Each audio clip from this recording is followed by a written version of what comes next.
A couple that I spoke with last week are considering selling their country home that sits on a large property.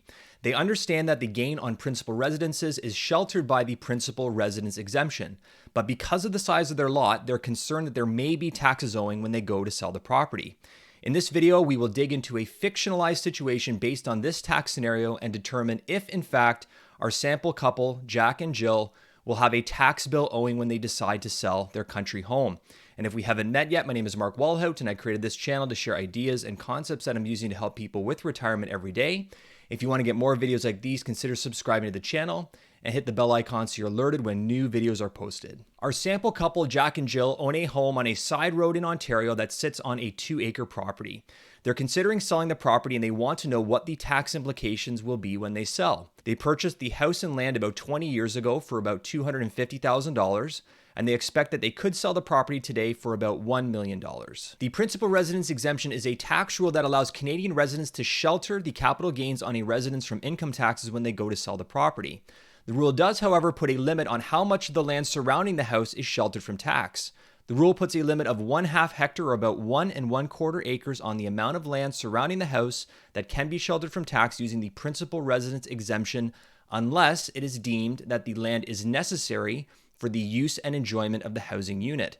Situations that may fall into this category are that the township would not allow the land to be subdivided, or the house is situated back from the road, and there is no way that a new house could be built on the land between the existing house and the road without impacting the homeowner's ability to use the existing home. Jack and Jill had previously spoken with their township, who had confirmed that the land could in fact be subdivided into 2 separate lots.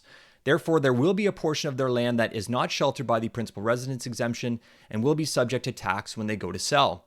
They have a real estate appraisal done to determine A, the value of the home plus 1/2 hectare immediately surrounding the property, which the appraisal values at $800,000, and B, the land in excess of 1/2 hectare, which the appraisal values at $200,000.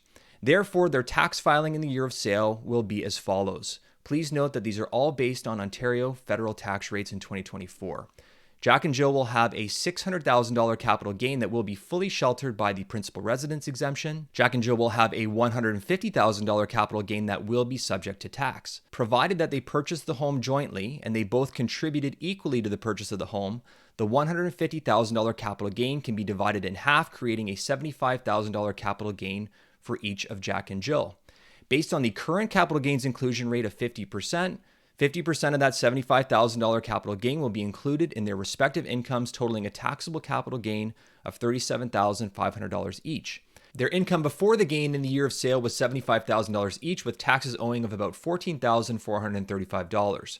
Their income after the gain will be $112,500 each, with taxes owing of $27,435. Additional taxes owed in the year of sale for Jack and Jill will be $13,000 each, or $26,000 combined. Note that if the current budget as proposed goes into law, the capital gain realized by Jack and Jill would not breach the $250,000 per year capital gains threshold, above which a new higher inclusion rate of 66.67% will apply. Now let's imagine that Jack and Jill had gone to the town and the town indicated that no, they could not subdivide the lot. Jack and Jill could establish through fact that without the additional land in excess of 1/2 hectare, that they could not properly utilize the property.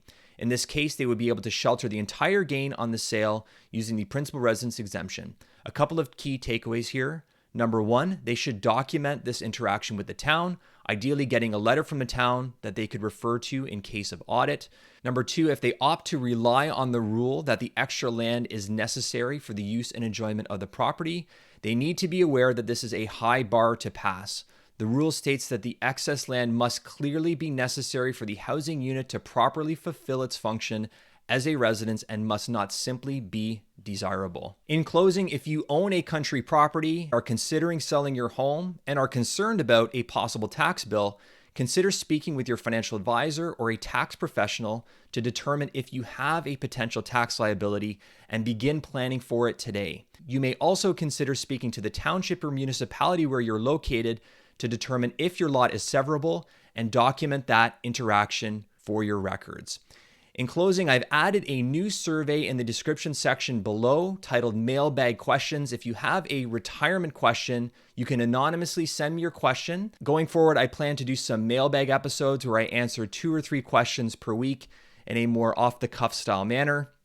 And if you've never worked with a financial planner before, or if you're approaching retirement, and if you've been working only with bank branches and are looking for a financial planner that can manage your investments, but also combine that with tax planning like I speak about in these videos, I've included my email in the description section as well as a link to book an introductory call in my calendar. Thanks for watching this video all the way to the end. If you liked it, give it a thumbs up. Please hit the subscribe button and hit the bell icon so you're alerted when new videos are posted. Leave your questions and comments below, and I'll speak with you soon. Take care.